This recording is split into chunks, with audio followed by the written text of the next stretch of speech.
네, 북한이 한 달 만에 또 미사일 도발에 나섰고요. 어물풍선도 6번째 살포가 이루어졌습니다. 네, 계속되는 북한의 도발, 조한범 통일연구원 선임연구위원과 함께 분석해 보겠습니다. 어서 오세요. 어서 오십시오. 예, 안녕하세요. 안녕하세요.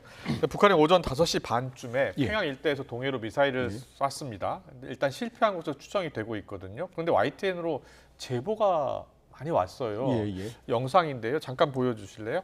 그 영상이 이게 미사일일 가능성보다는 미사일 파편 뭐 여러 이야기들이 나오는데 조한범 연구위원께서는 어떻게 보세요?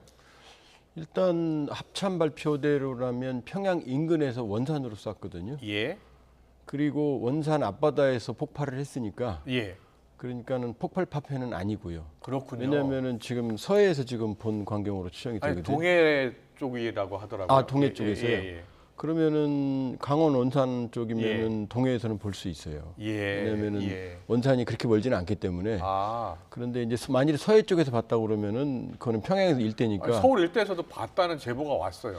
그거는 너무 멀죠. 너무 멀다. 너무 멀죠. 왜냐면은 지금 저게 극초음속 미사일로 추정이 되는데 예, 극초음속 미사일 4월에 썼던 화성 16 나영의 경우에 예, 정점 고도를 100km 정도로 파악했거든요. 아, 그럼 평양에서 쐈다면은 아마 정점이 아니고 예, 아마 서울에서 봤다 그러면 중간 정도 될 텐데 그럼 100km도 안 되는 상공에서 서울에서 봤다 그러면 적어도 거리가 한 100km 이상 되는 상황에서 연기를 봤다는 얘기거든요. 예, 육안으로 볼 수가 있을까요? 쉽지 않죠. 쉽지 않죠. 예, 그럼 무엇으로 추정됩니까? 그거는 뭐 여러 가지 가능성이 있죠. 아, 그래요? 뭐 실제로 그럴 가능성도 완전히 배제할 수는 예, 없고. 예, 그런데 이제 일반 항공기도 항적을 남기거든요. 예, 그러니까는 뭐 다양한 가능성은 봐야 되죠. 근데 군이 이제 어떤 판단을 하느냐가 중요한데 네, 원산 쪽에서 우리 쪽으로 상당 부분 내려와서 만일에 폭발했다면은 그 정도는 확인이 가능하지만 그러나 그 중간 단계에서 만일에 서울이나 서해에서 봤다는 거는 쉬운 판단은 아니죠. 예. 어쨌든 탄도미사일 한 달 만에 발사인데 합참은 실패로 보고 있어요. 뭐 근거가 뭔가요? 왜냐하면 탄도미사일은 이 궤적을 그리잖아요. 예. 그러면 이제 탄도미사일은 궤적을 그리면 레이더 끝까지 잡거든요. 아, 근데 이렇게 가다가 끊어지면 터진 거죠. 그렇게 보는 거군요. 예, 고도에서 예. 터져버리면. 예. 북한이 그동안 수차례 미사일을 발사했는데 이번엔 어떤 실험을 했길래 실패했을까요? 지금 합참 발표로 보면 극초음속 미사일. 예. 왜냐하면 발사 시점과 떨어지는 시점 시간을 계산해 보면 속도가 나오거든요. 그렇군요. 그리고 예. 이제 이 궤적이 그려질 때 적어도 속도는 우리가 추정을 할 수가 있거든요. 예. 그러면 극초음속 미사일은 이제 마5 이상이거든요. 예. 그다음에 고도라든지 이런 종합적으로 판단을 해보면 이제 극초음속 미사일이라 개연성이 있고 예. 또 하나는 뭐냐면 이번에 왜 북한이 썼냐면 네. 지금 24일 날 김강일 북한 국방성 부상이 네. 22일 날 루즈벨트, 시오도 루즈벨트 항모 강습단이 부산에 아, 들어왔거든요. 예. 그러니까 그걸 비난했거든요. 예. 그러면 이제 본인들이 새로운 위력 시위를 한다고 그랬거든요. 아, 그러면 사거리가 적어도 평양에서 부산 정도 사거리를 넘으려면 한 7, 800은 돼야 되는 그렇군요. 거고요. 그리고 예. 4월에 썼던 화성 16 나형 극초음속 미사일 때 분명히 본인들이 중장거리 탄도미사일 그랬거든요. 예. 그게 3,000에서 5,500이거든요. 아, 그럼 이게 왜 중요하냐? 괌까지 타격이 되거든요. 예. 그러니까 괌까지 오키나와까지 주일미군기까지 포함하는 위력 시위를 하려고 시도를 했던 것 같아요. 그렇군요. 그러나 이제 실패한 거죠. 예. 루즈벨트함이 국내에 처음으로 입항한 거죠. 이제 이게 돌아가면서 오는데요. 예. 이제 원래 이쪽 전구는 이제 그 레이건호, 로널드 레이건호가 이제 일본에 있으니까 예. 그게 주력함이고 아. 루즈벨트호는 이제 여기 왔다가 월말에 한미일 첫 다영역 훈련을 합니다. 예. 이건 해공군에다가 우주 사이버까지. 그리고 이제 여기서 훈련하고 중동으로 갑니다. 원래 여기 파견하면 아닙니다. 예. 그래서 북한이 사실상 그 루즈벨트함이라든지 미국의 항공모함이 들어오면 항상 저렇게 미사일 도발을 하더라고요. 그 거리에 맞춰서 예. 부산항에 입학하면 부산까지의 거리를 예. 딱 추정을 해서 미사일 도발을 하는 거죠. 그렇죠. 예. 알겠습니다. 북한이 이제 한 달 만에 미사일 도발을 한 거예요. 예. 그동안 오물풍선으로 대응하다가 이번에 미사일로 도발하는 것은 그 한미일 군사훈련이라든지 루즈벨트함의 입항 그런 것들을 다 겨냥한 것으로 보시는 거예요? 그러니까 우리가 볼 때는 도발인데 예. 본인들 나름대로 지금 대응을 하는 거예요. 아. 왜냐하면 김강일 부상이 5월 26일 날 담화를 냈을 때는 예. 이제 서해에서 NLL 문제 제기했고 예. 전단 대북 전단 얘기했고 한미 훈련을 얘기했거든요. 예.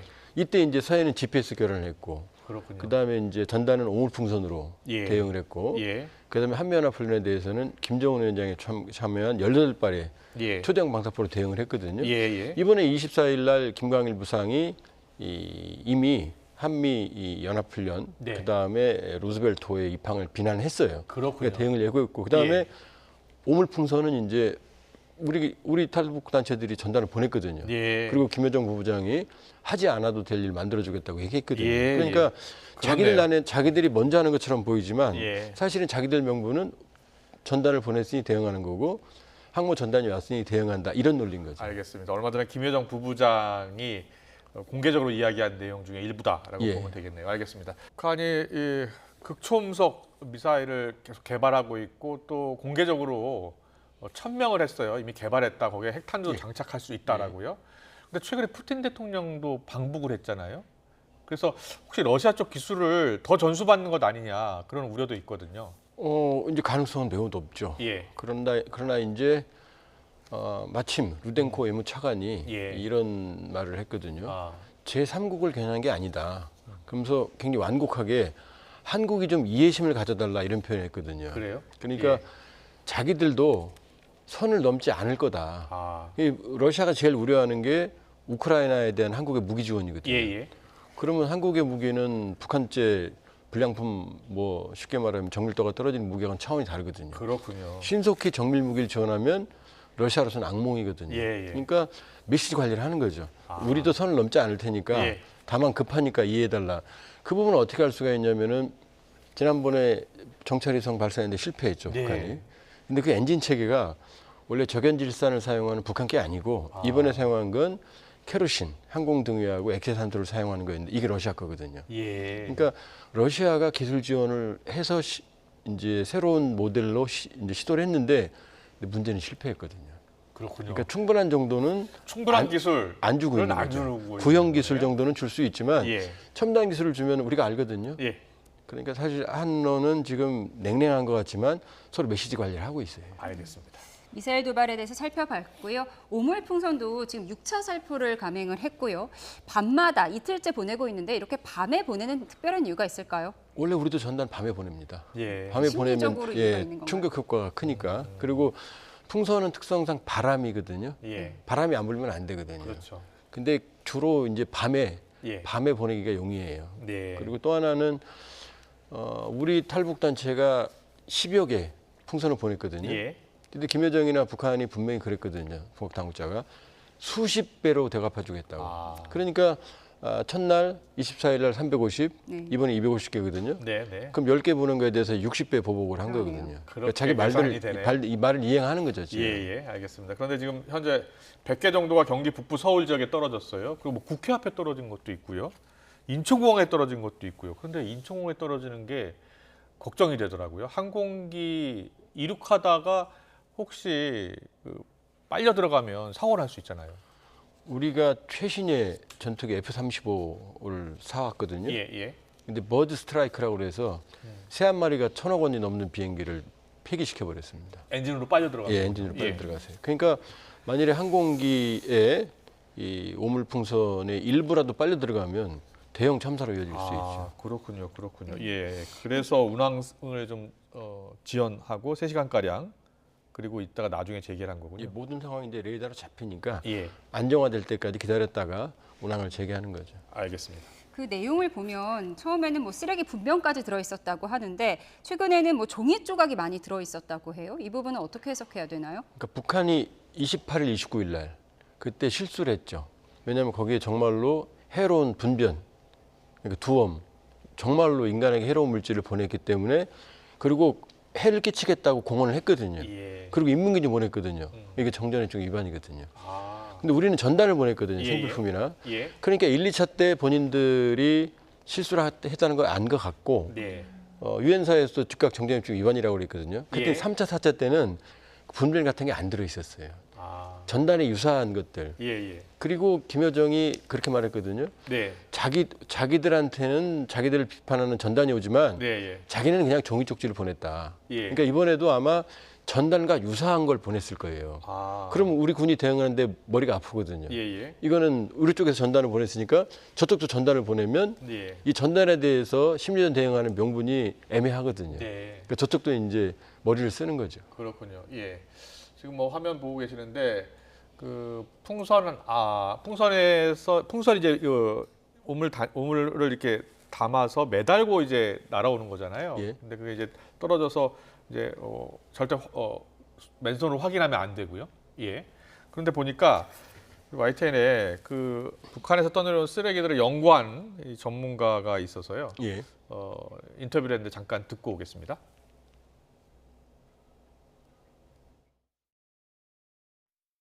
더 놀라운 거는 이거는 뭐처럼 보이십니까? 슬리퍼인가요? 슬리퍼인데 네. 손수 제작을 한 겁니다. 장판과 아. 스티로폼 일부를 잘라서 네. 지금 바느질을 해서 만든 건데 지금 밑바닥은 스티로폼 2개를 지금 붙인 그런 상태입니다. 이것도 지금 굉장히 투박한 그런 바느질로 지금 기운 상태고요. 장판을 네. 오려서 만든 네. 건데 제가 더 마음이 아팠던 거는 그 윗부분에 보시면 약간 디자인 요소가 그러네요. 있습니다. 네. 자, 이것도 가지고 오신 건데 이거는 그냥 한눈에 봐도 그냥 페트병인 것 같은데요. 네. 뭐에 쓰는 건가요? 맞습니다. 이번 오물풍선에 사실 이 많은 페트병이 들어있었는데요. 네. 근데 이 용도가 바로 이게 어구로 사용했던 겁니다. 부표로 사용을 했다라는 거죠. 아. 지금 우리가 해상에 가서 이 해안가에 쌓여 있는 해양 쓰레기 중에 가장 많은 것이 폐어구입니다. 네. 그 정도로 플라스틱을 그냥 뭐 버리고 쉽게 사용할 수 있는데 이 페트병을 일일이 모아서 이 노끈을 지금 묶어서 이거를 이 부표의 용도로 사용했다라는 거죠. 네. 이런 점만 보더라도 북한의 지금 뭐 생필품 역시 얼마나 또 부족한지를 확인해 볼 수 있는 대목이고요. 네, 지금 오물풍선 안에 들어있다는 얘기는 아닙니다, 저게. 예, 그렇죠? 저건 이제 그 예. 서해안, 특히 예. 서해안에 표류한 예. 것들을 수거한 내용물입니다. 그렇군요. 제가 예. 알기로는. 지금 오물풍선은 우리 당국이 발견하면 어떻게 처리하고 있는 겁니까? 오물풍선 안에 들어있는 내용. 일단 이제 보통 공중에서 살포합니다. 예. 기폭 장치라는 걸 넣어서 아, 그 비닐이 찢어지게. 그렇군요. 예. 그러면 예. 이제 광범위하게 확산이 되거든요. 예. 그러니까 그런 경우가 있고 하나는 이제 그대로 떨어지는 경우 그대로 수거한. 이건 수거하기 편하죠. 아, 근데 어찌 됐건 뭐 특별한 생화학 테러나 그런 의도는 없어 보이는데 네. 여러 가지 일단 비위생적인 문제도 있고 또 유사시 열한 가능성이 있기 때문에 접촉하지 마시고 예. 신고하고 안전하게 당국에서 수거하는 방식이 가장 바람직합니다. 이렇게 6번째 오물풍선을 살포를 했는데 그럼 우리 군은 뭐 대북 확성기로 대응할 계획이 있다고 보시나요?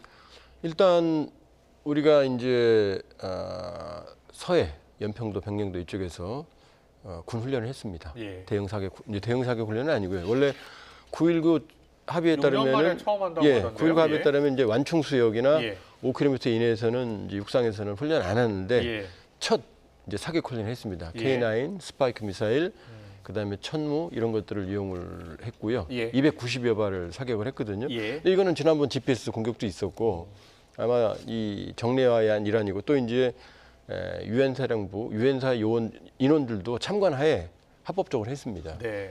근데 아마 그거는 제가 보기에는 적정한 대응인데 이번 풍선 같은 경우에는 지금 여러 가지 좀 생각을 해봐야 됩니다. 아. 확성기 방송을 대응을 해서 예. 이러면 이제 대응은 되지만 저쪽도 또 대응을 할 거거든요. 그렇군요. 예. 근데 지금 저쪽도 북한도 지금 수위는 약간 조절하고 있어요. 우리도 지금 신중하게 접근하고 예. 있잖아요. 예. 우리 쪽에서 먼저 보냈으니까 보낸 거고 예. 또 오물풍선이라고 하기에는 내용이 좀 순화됐거든요. 초기보다는. 예. 그러니까 저는 원칙적 대응도 중요하지만 네. 이 상황에서는 상황 관리, 긴장 관리도 중요하다 이렇게 볼 수 있어요. 알겠습니다. 오늘 말씀 여기까지 듣겠습니다. 조한범 통일연구원 선임연구위원과 함께했습니다. 고맙습니다. 맞습니다.